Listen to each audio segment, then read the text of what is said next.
Welcome to this video, where I'll be taking a quick look at the Silicon Labs Bluetooth Mesh Proxy Server example application that allows the EnOcean PTM215B mechanical energy harvesting switch to control a light in a Bluetooth mesh network.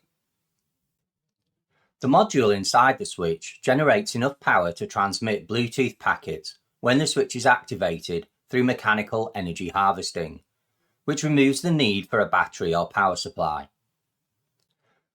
The proxy server, running on a Silicon Labs Pro kit with a BG22 Bluetooth radio board, receives the packets transmitted by the switch and translates them into Bluetooth mesh packets. We can use the Bluetooth Mesh mobile application to commission a system that includes the proxy server and a Bluetooth Mesh light, shown here running on an XD24 dev kit.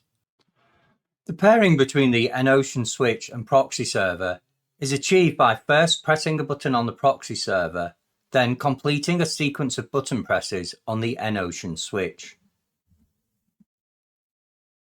so that when the EnOcean switch is activated, the light can be controlled.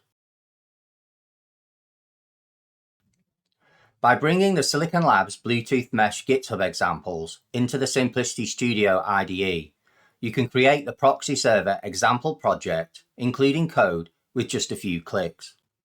You will also need the third-party hardware drivers extension installed in Simplicity Studio to provide services to the proxy server example project.